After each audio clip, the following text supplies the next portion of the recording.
Hello students, आज हमारा trigonometric function का 9th क्लास है और आज के इस क्लास में हम लोग ट्रिग्नोमेट्रिक फंक्शन के एक्सरसाइज नंबर 3.3 के सॉल्यूशंस को समझेंगे। तो चलिए स्टार्ट करते हैं। फर्स्ट क्वेश्चन में क्या दिया है, sine square pi by 6 plus cos square pi by 3 minus tan square pi by 4 is equal to -1/2। हमें ये प्रूव करना है। ठीक है, हमें क्या प्रूव करना है कि इसका वैल्यू -1/2 के इक्वल आता है कि नहीं आता है, हमें ये प्रूव करना है। ठीक है, हम ले लेते हैं LHS को। LHS में क्या गिवन है, sine square pi by 6 plus cos square pi by 3 minus tan square pi by 4। अब देखो, साइन स्क्वायर पाई बाई 6 को आप क्या लिख सकते हो, क्या आप साइन पाई बाई 6 का होल स्क्वायर लिख सकते हो? बिल्कुल लिख सकते हैं हम लोग। क्यों लिख सकते हैं? क्योंकि साइन स्क्वायर x लिखो या फिर साइन x का होल पावर आप स्क्वायर कर दो, बात बराबर होता है। इसीलिए हम लोग यहाँ पे क्या लिख सकते हैं, साइन पाई बाई 6 का होल स्क्वायर। उसी तरह से हम लोग कॉस स्क्वायर पाई बाई 3 को क्या लिख सकते हैं, कॉस पाई बाई 3 का होल स्क्वायर। और टैन स्क्वायर पाई बाई 4 को क्या लिख सकते हैं, टैन पाई बाई 4 का होल स्क्वायर। ठीक है, अब देखो साइन पाई बाई 6 कितना होता है, साइन पाई बाई 6 का वैल्यू क्या होता है, 1/2 होता है। ठीक है, 1/2 का स्क्वायर कर दिया, प्लस कॉस पाई बाई 3 का वैल्यू क्या होता है, 1/2 होता है और इसका स्क्वायर कर दिया। फिर टैन पाई बाई 4 का वैल्यू कितना होता है, 1 होता है, तो 1 का स्क्वायर हो जाएगा। ठीक है, ये क्वेश्चन को करने के लिए आपको सभी जो भी मैंने कॉमन एंगल्स के वैल्यूज़ बताए थे सारे ट्रिग्नोमेट्रिक फंक्शन के ऊपर, उन सभी का वैल्यू आपको अच्छे से याद होना चाहिए। ठीक है, तभी आप इस क्वेश्चन को बहुत ही जल्दी बना लोगे। जैसे मुझे यहाँ पे याद था कि साइन पाई बाई 6 कितना होता है, साइन 30 डिग्री। साइन 30 डिग्री कितना होता है, 1/2 होता है। कॉस पाई बाई 3 मतलब कॉस 60 डिग्री, और कॉस 60 डिग्री क्या होता है, 1/2 होता है। 1/2 का स्क्वायर कर दिया। टैन पाई बाई 4 कितना होता है, टैन 45 डिग्री, यानी कि टैन 45 डिग्री किसके इक्वल होता है, 1 के इक्वल होता है। ठीक है, तो 1 का स्क्वायर कर दिया। अब आप इसको सॉल्व करो, क्या आ जाएगा, 1/4 प्लस 1/4 माइनस 1। जब आप इसको सॉल्व कर लोगे तो क्या आने वाला है आंसर, -1/2, जो कि RHS के इक्वल है। ठीक है, तो फर्स्ट क्वेश्चन तो हमारा प्रूव हो गया। सेकेंड क्वेश्चन में क्या है, 2 sine square pi by 6 plus cos square 7 pi by 6 cos square pi by 3 is equal to 3/2। ठीक है, ये दिया है। पहले तो हम LHS को ले लेंगे। LHS इज इक्वल टू क्या हो जाएगा, 2 sine square pi by 6 plus cosec square 7 pi by 6 into cos square pi by 3। ठीक है, अब 2 साइन स्क्वायर पाई बाई 6 को क्या लिख सकते हो, 2 साइन पाई बाई 6 का होल स्क्वायर। ठीक है ना, साइन पाई बाई 6 का होल स्क्वायर लिख सकते हो, plus cosec square 7 pi by 6 को क्या लिख सकते हो, कॉसेक 7 पाई अपॉन 6 का होल स्क्वायर। उसी तरह से कॉस स्क्वायर पाई बाई 3 को क्या लिख सकते हो, कॉस पाई बाई 3 का होल स्क्वायर। ठीक है, अब देखो 2 साइन पाई बाई 6 का होल स्क्वायर प्लस, अब कॉसेक 7 पाई अपॉन 6 का आप डायरेक्ट वैल्यू तो नहीं बता पाओगे, तो क्या करना है आपको, पाई प्लस पाई बाई 6 करना है। आप इसको ब्रेक कर दो, 7 पाई अपॉन 6 को क्या करो, ब्रेक करो। इस तरह से मैंने इसे ब्रेक कर लिया, पाई प्लस पाई बाई 6। जब आप इसको सॉल्व करोगे तो वो 7 पाई अपॉन 6 के इक्वल ही आएगा। ठीक है, तो हम लोग यहाँ पे ऐसे लिख सकते हैं। अब इंटू कॉस पाई बाई 3 का होल स्क्वायर हो गया।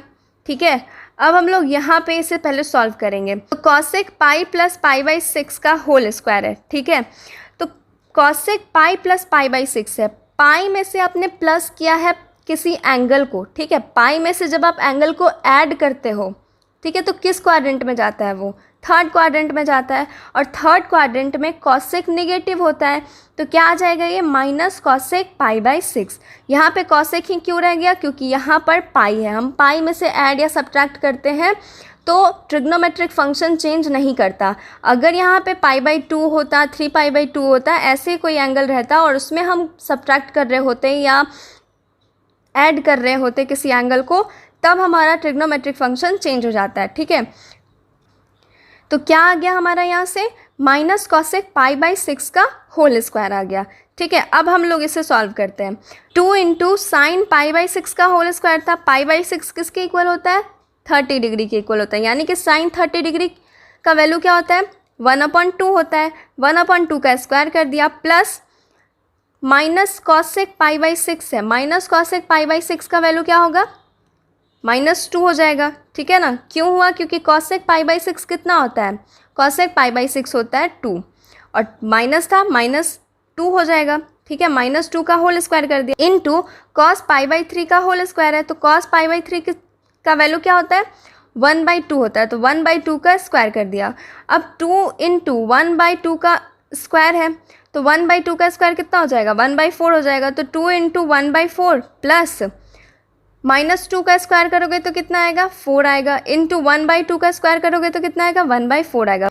जब आप इसको सॉल्व करोगे तो क्या आएगा आपके पास? 1/2 प्लस 1 आएगा, और जब आप इसको सॉल्व करोगे तब क्या आ जाएगा? 3/2, जो कि RHS के इक्वल है, ठीक है। तो सेकंड पार्ट भी हमारा प्रूव हो गया। थर्ड पार्ट में क्या है?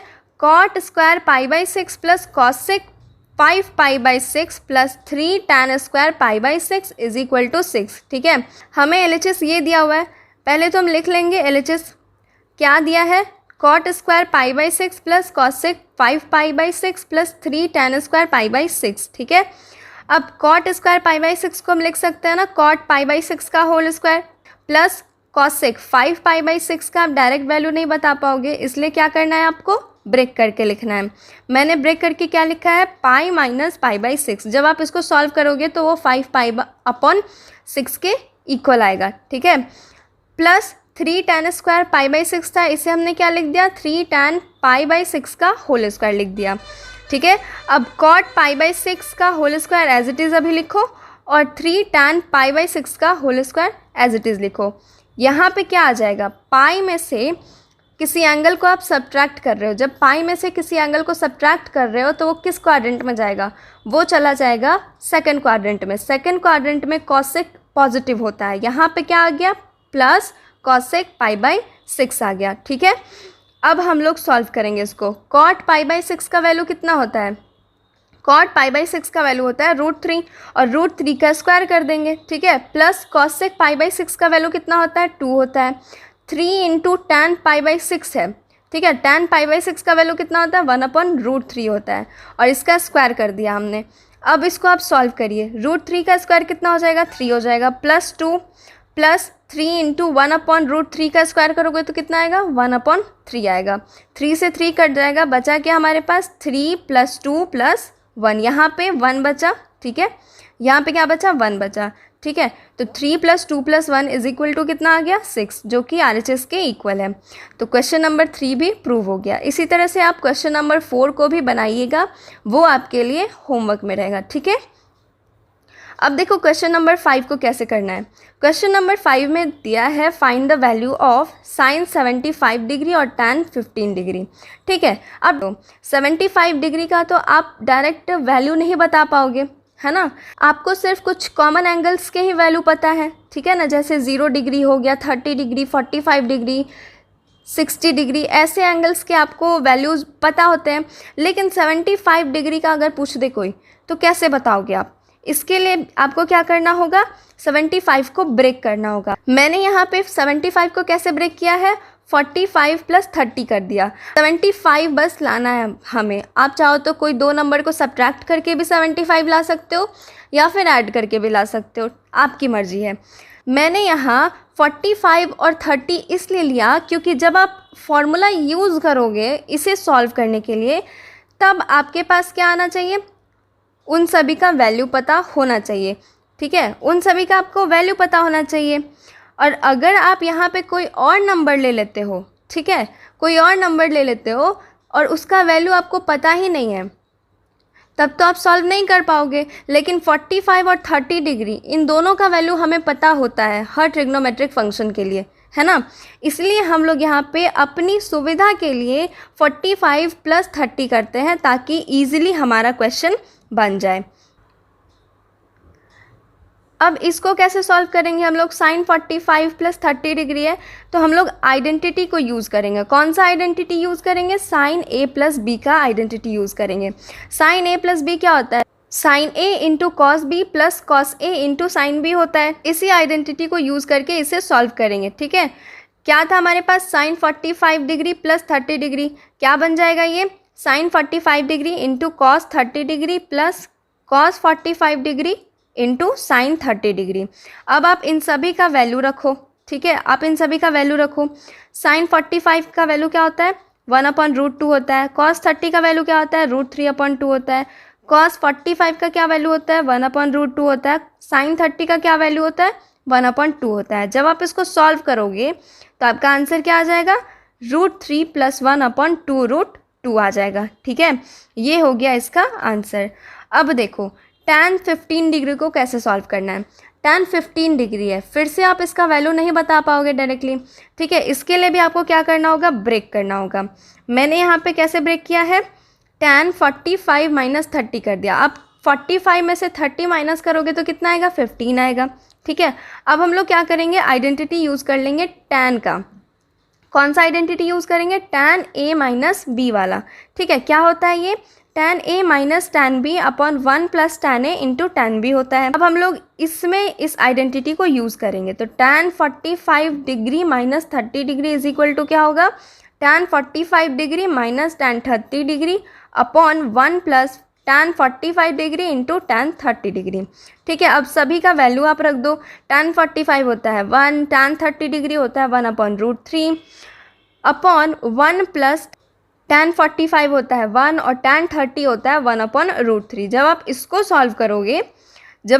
सॉल्व करोगे तो आपका क्या आएगा वैल्यू, √3 - 1/√3 + 1। ठीक है, ये आपका आ जाएगा इसका आंसर। अब देखो क्वेश्चन नंबर 6 में क्या है, यहाँ पे भी हमें सभी क्वेश्चन को प्रूव करना है। तो क्वेश्चन नंबर 6 में क्या दिया है, cos π/4 - x into cos π/4 - y minus sin π/4 - x into sin π/4 - y is equal to sin x + y। LHS equal to RHS करना है हमें। LHS में क्या गिवन है, cos π/4 - x into cos π/4 - y minus sin π/4 - x into sin π/4 - y। अब आप क्या करो, इसे आप मान लो A, इसे मान लो B। अब देखो यही चीज़ यहाँ भी लिखा है और यही चीज़ यहाँ भी लिखा है ना। अब आप इसको कैसे सॉल्व करोगे, इसे सॉल्व करने का भी बहुत सारा तरीका है। मैं आपको अपना तरीका बताती हूँ कि मैं इसे कैसे सॉल्व करती हूँ। ठीक है, आपने क्या कर लिया, π/4 - x को A मान लिया और π/4 - y को B मान लिया। ठीक है, आपने पहला स्टेप ये किया। अब क्या करो आप, जहाँ पे आपको π/4 - x दिख रहा है और π/4 - y दिख रहा है, वहाँ पे आप A और B को रख दो। ठीक है, तो cos A × cos B हो जाएगा minus sin A × sin B होगा। ठीक है, ये चीज़ हमारा गिवन है इस क्वेश्चन में ही। ठीक है, जब आपके पास ये आ जाए तो आपको तुरंत याद आना चाहिए कि ऐसा कुछ आइडेंटिटी में हमने पढ़ा था। अब ये किसका आइडेंटिटी होता है, ये आइडेंटिटी होता है cos A + B का। याद आया, ये cos A + B का आइडेंटिटी होता है। तो अब हम लोग यहाँ पे क्या करेंगे, इस पूरे क्वेश्चन को, इस पूरे LHS को हम लोग इस फॉर्म में लिख सकते हैं, cos A + B के फॉर्म में लिख सकते हैं। ठीक है, तो क्या करेंगे हम लोग, A और B के जगह पे उसका वैल्यू रख देंगे। cos π/4 - x प्लस π/4 - y कर दिया। ठीक है, जब आप इसको सॉल्व करोगे तो क्या आएगा आपके पास, cos π/2 - x - y। ठीक है, -x और -y को आप एक साथ रख लो। ठीक है, माइनस कॉमन निकाल लो तो क्या बनेगा, ये π/2 - x + y। अब देखो यहाँ पे है π/2 है, तो मैंने क्या बताया था, जब भी π/2 हो, 3π/2 हो, तब आपको क्या करना है, ट्रिग्नोमेट्रिक फंक्शन को चेंज कर देना है। ठीक है, यहाँ पे था cos, तो क्या बन जाएगा ये sin। अब देख लेते हैं कि क्या ये निगेटिव में होगा या पॉजिटिव में होगा। तो देखो π/2 में से सब्ट्रैक्ट कर रहे हैं हम एंगल को, ये समझ लो कि ये x + y क्या है, एंगल है, और हम इसे सब्ट्रैक्ट कर रहे हैं किस में से, π/2 में से। जब आप 90 डिग्री में से कोई एंगल को सब्ट्रैक्ट करते हो तो वो किस क्वाड्रेंट में जाता है, फर्स्ट क्वाड्रेंट में। और फर्स्ट क्वाड्रेंट में कॉस हो चाहे कोई भी ट्रिग्नोमेट्रिक फंक्शन हो, वो सभी पॉजिटिव होते हैं। ठीक है, तो sin x + y आ जाएगा हमारा इसका आंसर, और ये इक्वल है RHS के। ठीक है, ये किसके इक्वल है, RHS के। तो क्वेश्चन नंबर 6 भी हमारा प्रूव हो गया।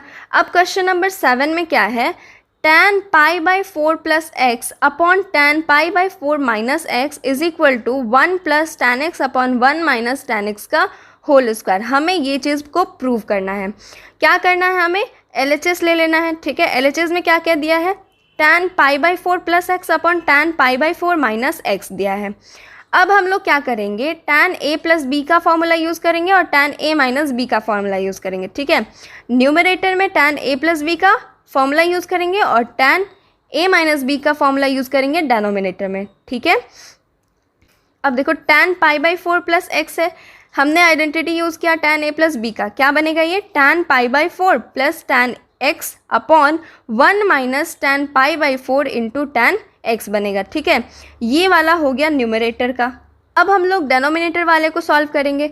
डेनोमिनेटर में क्या दिया है, tan π/4 माइनस एक्स दिया है। ठीक है, क्या बन जाएगा फॉर्मूला यूज़ करने के बाद, tan π/4 minus tan x upon 1 plus tan π/4 into tan x। I hope कि आपको ये चीज़ समझ में आ रहा होगा। अब देखो यहाँ पे हम क्या करेंगे, वैल्यूज़ को रखेंगे। tan π/4 का वैल्यू क्या होता है, 1 होता है, 1 प्लस tan x हो गया अपॉन 1 माइनस tan π/4 फिर से है तो 1 हो गया इसका वैल्यू, इंटू tan x है तो 1 plus tan x upon 1 minus tan x आ गया। ठीक है, और यहाँ पे आप इसको सॉल्व करो, यहाँ पे जब आप सॉल्व करोगे तो क्या आएगा, 1 प्लस tan π/4 यानी कि 1 इंटू tan x, तो 1 प्लस tan x हो गया अपॉन tan π/4 का वैल्यू कितना है, 1 माइनस tan x, तो 1 माइनस tan x क्या हो गया, यहाँ पे आ गया।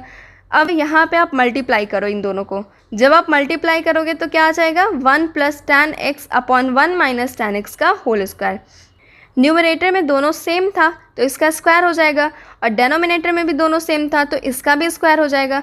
ठीक है, तो हम लोग लिख सकते हैं ना 1 plus tan x upon 1 minus tan x का होल स्क्वायर, जो कि RHS के इक्वल है। तो क्वेश्चन नंबर 7 भी प्रूव हो चुका है। क्वेश्चन नंबर 8 में क्या दिया है, cos pi plus x into cos minus x upon sine pi minus x into cos π/2 plus x is equal to cot square x. ठीक है, हमें इसे प्रूव करना है। फिर से हम क्या करेंगे, अपना LHS को ले लेंगे। LHS में क्या क्या दिया है, cos pi plus x into cos minus x upon sine pi minus x into cos π/2 plus x. ठीक है, ये दिया है। अब देखो cos पाई प्लस एक्स है, cos पाई प्लस एक्स का क्या वैल्यू होगा, पाई में क्या ऐड किया गया है, किसी एंगल x को ऐड किया गया है। जब आप पाई में किसी एंगल को ऐड करते हो तो वो कहाँ जाता है, थर्ड क्वाड्रेंट में। थर्ड क्वाड्रेंट में कॉस निगेटिव होता है। ठीक है, तो ये क्या बन जाएगा, माइनस कॉस एक्स बन जाएगा। कॉस माइनस एक्स का क्या मतलब हुआ, माइनस एक्स का मतलब हुआ 0 में से आपने x को माइनस किया है। ठीक है, 0 में से, यानी कि 0 यहाँ पे 0 में से आप किसी एंगल x को माइनस किए हो तो कहाँ चला जाएगा, ये फोर्थ क्वाड्रेंट में चला जाएगा। और फोर्थ क्वाड्रेंट में कॉस पॉजिटिव होता है। ठीक है, फोर्थ क्वाड्रेंट में तो कॉस पॉजिटिव होता है, इसलिए यहाँ पे क्या लिखा जाएगा, यहाँ पे हो जाएगा cos x। ठीक है, अब डेनोमिनेटर को सॉल्व करो। डेनोमिनेटर में क्या है, sign pi minus x, sign pi minus x है। यहाँ पे क्या किया गया, पाई में से x को माइनस किया गया, यानी कि कहाँ चला जाएगा, सेकंड क्वाड्रेंट में चला जाएगा। पाई में से आपने किसी एंगल x को माइनस किया तो कहाँ गया, वो सेकंड क्वाड्रेंट में गया। सेकंड क्वाड्रेंट में साइन क्या होता है, पॉजिटिव होता है। यहाँ पे था साइन तो यहाँ हमने क्या लिख दिया, साइन x लिख दिया। अब सेकंड क्या है, cos π/2 प्लस एक्स है। π/2 कहाँ पे, यहाँ है, और इसमें हमने किसी एंगल x को ऐड किया। जब आप ऐड करोगे तो कहाँ चला जाएगा, सेकंड क्वाड्रेंट में चला जाएगा। सेकंड क्वाड्रेंट में cos निगेटिव होता है। ठीक है, सेकंड क्वाड्रेंट में cos निगेटिव होता है, इसलिए देखो मैंने यहाँ पे निगेटिव लगाया है। और यहाँ क्या हो गया, साइन x हुआ। साइन x क्यों हुआ, क्योंकि यहाँ पे π/2 था। π/2 में या 3π/2 में आप किसी एंगल को ऐड करते हो या सब्ट्रैक्ट करते हो तो ट्रिग्नोमेट्रिक फंक्शन चेंज कर जाता है। ठीक है, तो यहाँ था cos, तो यहाँ क्या बन जाएगा, साइन बन जाएगा। ठीक है, तो अब आप इसको क्या करो, मल्टीप्लाई करो। Minus cos x into cos x क्या हो जाएगा, माइनस कॉस स्क्वायर एक्स बन जाएगा, upon sine x into minus sine x क्या बन जाएगा, माइनस साइन स्क्वायर एक्स बन जाएगा। माइनस माइनस दोनों कट जाएगा, बचा क्या हमारे पास, cos square x upon sine square x. Cos square x upon sine square x क्या होता है, कॉट स्क्वायर एक्स हो जाता है। ठीक है, क्वेश्चन नंबर 8 भी प्रूव हो गया। क्वेश्चन नंबर 9 में क्या दिया है, cos 3π/2 plus x into cos 2π plus x into cot 3π/2 minus x plus cot 2π plus x is equal to 1 दिया है। ठीक है, देखने में तो ये बहुत भारी सा लग रहा है, बट ऐसा कुछ है नहीं, बहुत भारी भी नहीं है। आप इसे सॉल्व करो, तुरंत ही सॉल्व हो जाएगा। कैसे, तो देखो इस क्वेश्चन को यहाँ से समझो, ठीक है, इस डायग्राम से समझो। यहाँ क्या बोल रहा है, 3π/2 प्लस एक्स, 3π/2 यहाँ पे है, ठीक है। इसमें हमने ऐड किया है एक एंगल एक्स को। जब आप ऐड करोगे तो कहाँ चला जाएगा, फोर्थ क्वाड्रेंट में चला जाएगा। फोर्थ क्वाड्रेंट में कॉस पॉजिटिव होता है, यहाँ क्या था, कॉस था, तो कॉस पॉजिटिव होता है तो हमने क्या लिख दिया यहाँ पे, पॉजिटिव इंटू साइन एक्स है, ठीक है। साइन एक्स क्यों हुआ, क्योंकि 3π/2 है। मैंने बताया था ना, मैं अब रिपीट नहीं करूँगी, ठीक है। 3π/2 है, इसलिए यहाँ पे क्या हो गया, ट्रिग्नोमेट्रिक फंक्शन चेंज हो गया। क्या बन गया, ये साइन एक्स हो गया और पॉजिटिव साइन के साथ आया, ठीक है। ये चीज़ हमारा हो गया सॉल्व। अब दूसरा चीज़ देखो क्या दिया है, cos 2π प्लस एक्स दिया है, ठीक है। 2π प्लस एक्स है, 2π कहाँ पे आएगा, 2π आएगा यहाँ पर। यहाँ राइट हैंड साइड में इवन मल्टीपल ऑफ पाई होता है और लेफ्ट हैंड साइड में ऑड मल्टीपल ऑफ पाई होता है, ठीक है। इधर होता है इवन और उधर होता है ऑड, ठीक है। तो यहाँ आएगा हमारा 2π। 2π में हमने क्या किया है, ऐड किया है किसी एंगल x को। जब आप 2π में ऐड करोगे तो वो कहाँ चला जाएगा, फर्स्ट क्वाड्रेंट में। फर्स्ट क्वाड्रेंट में सभी पॉजिटिव होता है, ठीक है। तो कॉस है, ये भी पॉजिटिव होता है, क्या बन जाएगा, ये cos x बन जाएगा, ठीक है। अब यहाँ पे cos x ही रह गया। क्यों रहा cos x, क्योंकि यहाँ पे 2π था और पाई में अगर हम ऐड करें या सब्ट्रैक्ट करें तो ट्रिग्नोमेट्रिक फंक्शन चेंज नहीं होता है, ठीक है। अब अंदर वाले पार्ट को सॉल्व करते हैं। cot 3π/2 माइनस एक्स है। अब देखो 3π/2 है, इसमें से हमने माइनस किया है किसी एंगल x को, कहाँ चला जाएगा, थर्ड क्वाड्रेंट में चला जाएगा। थर्ड क्वाड्रेंट में cot नेगेटिव होता है या पॉजिटिव, बिल्कुल पॉजिटिव होता है, ठीक है। तो क्या बन जाएगा, यहाँ पे tan x बन जाएगा। क्यों बना tan x, क्योंकि यहाँ पे 3π/2 था तो cot चेंज हो जाएगा tan में, ठीक है। अब सेकंड क्या है, cot 2π प्लस एक्स है, तो cot 2π में से आपने ऐड किया किसे, x को। 2π में से ऐड किया है आपने x को, फिर से वो चला जाएगा फर्स्ट क्वाड्रेंट में और फर्स्ट क्वाड्रेंट में cot पॉजिटिव होता है, ठीक है। तो ये हो जाएगा cot x। अब क्या करना है, sin x into cos x into tan x plus cot x है, ठीक है। क्या करो आप, tan x plus cot x को क्या लिख सकते हो, 1/tan x लिख सकते हो ना, ठीक है। अब देखो यहाँ पे आप एलसीएम लोगे तो क्या बन जाएगा, ये tan x बनेगा, ऊपर में क्या हो जाएगा, tan स्क्वायर x प्लस 1 बन जाएगा, ठीक है। मैंने यहाँ पे लिखा है। अब आपको एक फॉर्मूला पता होगा, tan square x plus 1 is equal to क्या होता है, सेक स्क्वायर x होता है, ठीक है। इसलिए मैंने यहाँ पे क्या लिख दिया, सेक स्क्वायर x लिख दिया, अपॉन में क्या है, tan x है, ठीक है। अब सेक स्क्वायर x क्या होता है, सेक स्क्वायर x को हम लोग लिख सकते हैं ना 1/cos स्क्वायर x, ठीक है। और tan x क्या होता है, tan x होता है sin x upon cos x। अब ये डेनोमिनेटर में है tan x, ठीक है, इसलिए sin x नीचे रह जाएगा और cos x ऊपर चला जाएगा, ठीक है। अब हम लोग क्या करेंगे, इसे सॉल्व करेंगे। देखो sin x था और यहाँ भी sin x था तो दोनों कट जाएगा। cos x है ऊपर में और यहाँ भी cos x है, तो ऊपर में क्या हो गया, cos स्क्वायर x और नीचे में क्या था, cos स्क्वायर x, दोनों कट जाएगा। बचा क्या हमारे पास, सिर्फ 1 बच गया जो कि हमारा RHS है, ठीक है। तो ये क्वेश्चन भी हमारा प्रूव हो गया। अब देखो क्वेश्चन नंबर 10 में क्या दिया है, क्वेश्चन नंबर 10 में है sin n plus 1 into X into sine n plus 2 into X plus cos n plus 1 into X into cos n plus 2 into X is equal to cos X, ठीक है, ये दिया हुआ है। अब हम क्या करेंगे, यहाँ पे n प्लस 1 इंटू एक्स को मान लेते हैं a और n प्लस 2 इंटू एक्स को मान लेते हैं b, ठीक है। क्यों हमने ऐसा किया, क्योंकि यहाँ भी क्या है, n प्लस 1 इंटू एक्स है और यहाँ भी n प्लस 1 इंटू एक्स है, यहाँ n प्लस 2 इंटू एक्स है और यहाँ भी n प्लस 2 इंटू एक्स है। तो हम यहाँ पे क्या कर लिए, n प्लस 1 इंटू एक्स को a मान लिए और n प्लस 2 इंटू एक्स को b मान लिए, ठीक है। अब हम क्या करेंगे, जहाँ जहाँ पे n प्लस 1 इंटू एक्स दिख रहा है वहाँ पे a रख देंगे और जहाँ पे आपको n प्लस 2 इंटू एक्स दिख रहा है वहाँ पे b रखेंगे। क्या बन जाएगा, ये sine a into sine b plus cos a into cos b। जब ऐसा कुछ बन जाए तो आपके दिमाग में तुरंत आना चाहिए कि हाँ मैंने ऐसा कुछ देखा है जब मैंने आइडेंटिटी को पढ़ा था, ठीक है। ये किसका आइडेंटिटी होता है, ये आइडेंटिटी होता है कॉस a माइनस b का, कॉस a माइनस बी का ये आइडेंटिटी होता है। अब हम क्या करेंगे, इस पूरे LHS को हम लोग इसके फॉर्म में लिख देंगे, ठीक है। यहाँ पे a और b के जगह पे हम लोग क्या रख देंगे, n+1 इंटू एक्स और n+2 इंटू एक्स को रख देंगे। क्या बन जाएगा ये, cos n+1 into x minus n+2 into x. ठीक है, अब n+1 इंटू एक्स है तो x को आप अंदर लेके जाओ, ये मल्टीप्लाई हो जाएगा, तो nx plus x minus nx और माइनस 2x हो जाएगा। माइनस को हमने ब्रैकेट के अंदर मल्टीप्लाई कर लिया तो क्या बन जाएगा, ये -2x बन जाएगा। ठीक है, अब जब आप इसको सॉल्व करोगे तो nx और nx कट जाएगा, बचा क्या, x minus 2x। x minus 2x कितना आता है, -x आता है, और cos माइनस x क्या होता है, cos x के इक्वल होता है। ठीक है, और यही है आपका RHS। देखो cos x यहाँ पे आपका RHS है। ठीक है, तो क्वेश्चन नंबर 10 भी प्रूव हो चुका है। क्वेश्चन नंबर 11 में क्या है, cos 3π/4 plus x minus cos 3π/4 minus x is equal to -√2 sin x। ठीक है, ये दिया है।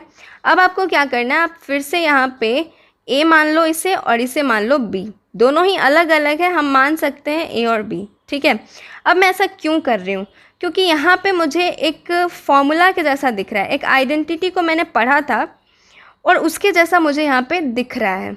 ठीक है, क्या दिख रहा है, cos a minus cos b, ऐसा मैंने आइडेंटिटी को पढ़ा हुआ है। ठीक है, और मैंने आपको पढ़ाया भी है, आप याद रखो हर चीज़ को। ठीक है, तो cos a minus cos b, मुझे ऐसा कोई आइडेंटिटी दिख रहा है, तो हम क्या करेंगे, इसे a और b में हमने ब्रेक कर लिया।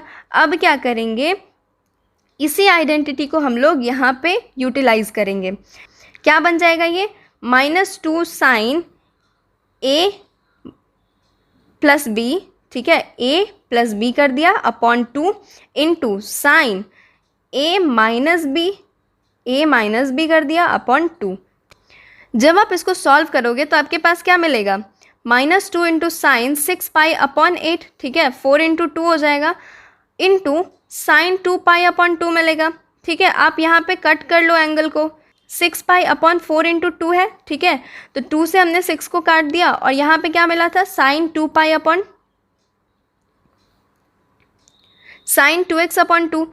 2 कट जाएगा, बचा क्या, साइन x बच गया, और यहाँ क्या बच गया, साइन 3π/4 बच गया। ठीक है, अब आप क्या करो, इसे सॉल्व करो, -2 इंटू साइन 3π/4 है, तो साइन 3π/4 का वैल्यू डायरेक्टली नहीं बता पाओगे, क्या करना है आपको, इसे ब्रेक करना है, तो पाई माइनस π/4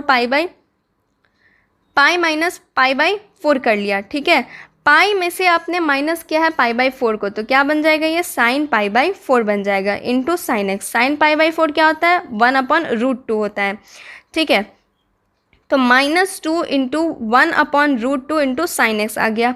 अब 2 को आप √2 इंटू √2 लिख सकते हो ना, जब आप इसको मल्टीप्लाई करोगे तो ये कितने के इक्वल आएगा, 2 के इक्वल आएगा, इसलिए हम लोग क्या कर सकते हैं, √2 इंटू √2 2 के जगह पे लिख सकते हैं। डेनोमिनेटर में भी एक √2 था। ठीक है, तो एक √2 और एक √2 यहाँ से कट जाएगा, बचा कि हमारे पास -√2 इंटू साइन एक्स बच गया। ठीक है, और यही है हमारा क्या, RHS है। ठीक है, तो यहाँ पे LHS इक्वल आ गया RHS का, तो क्वेश्चन नंबर 11 भी प्रूव हो गया। क्वेश्चन नंबर 12 क्या है, क्वेश्चन नंबर 12 में है sin² 6x minus sin² 4x is equal to sin 2x into sin 10x। ठीक है, आप LHS पे ध्यान दो। ठीक है, LHS में क्या दिया है, sin² 6x minus sin² 4x। ठीक है, अब आप क्या करो, इसे आप a² माइनस b² के फॉर्मूले पे ब्रेक कर दो। a² माइनस b² क्या होता था, a² माइनस b² होता था a minus b into a plus b, यही होता था ना। तो आप यहाँ पे इसे कैसे ब्रेक करोगे, यहाँ ब्रेक होकर के क्या बनेगा, sin 6x minus sin 4x into sin 6x plus sin 4x। ठीक है, अब आपको क्या करना है, इन दोनों का आइडेंटिटी यूज़ कर लेना है। यहाँ कौन सा आइडेंटिटी यूज़ होगा, sin a minus sin b का। ठीक है, sin a minus sin b क्या होता है, 2 cos a plus b/2 into sine a minus b/2। ठीक है, a और b के जगह पे क्या लिखना है, 6x और 4x लिखना है। क्या बन जाएगा ये, 2 cos 6x plus 4x/2 into sine 6x minus 4x/2। अब आप इसे ब्रेक करो किस फॉर्मूले पे, sine a plus sine b वाले फॉर्मूले पे। क्या बनेगा ये, 2 sin 6x plus 4x upon 2 into cos 6x minus 4x upon 2। ठीक है, अब आप इसको सॉल्व करो। 2 cos 6x plus 4x upon 2 कितना होता है 10x upon 2। 6x minus 4x upon 2 कितना हो जाएगा 2x अपॉन 2। ठीक है, यहाँ भी 10x अपॉन 2 और यहाँ भी 2x अपॉन 2। अब आप इसको कट करो। ठीक है, 2 cos 5x बन जाएगा।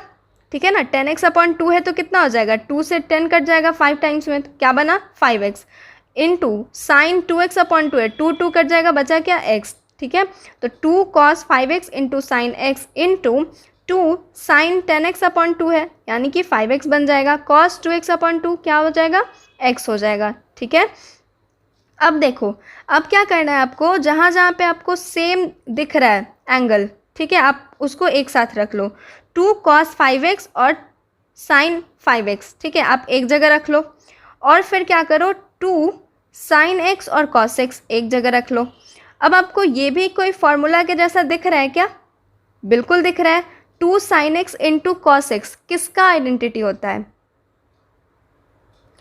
ये होता है साइन 2x का आइडेंटिटी। ठीक है ना, साइन 2x का आइडेंटिटी होता है। यहाँ पे x था तो ये क्या हो गया 2x मल्टीप्लाई हो गया ना 2x। यहाँ पे क्या है 5x है, 2 cos 5x into sign 5x। ठीक है, साइन 5x है तो आपको क्या करना है 2 से मल्टीप्लाई करके लिखना है, यानी कि साइन 10x हो जाएगा। ठीक है, यहाँ भी क्या था, यहाँ x था तो यहाँ 2x आ रहा था। अब यहाँ पे 5x है तो यहाँ क्या आ जाएगा 10x आ जाएगा। ठीक है, तो ये हो गया हमारा RHS। देखो यहाँ पे भी LHS इक्वल हो गया RHS के। ठीक है, तो क्वेश्चन नंबर 12 भी प्रूव हो गया। नेक्स्ट क्लास में हम लोग बाकी के सारे क्वेश्चन के सॉल्यूशंस को समझेंगे।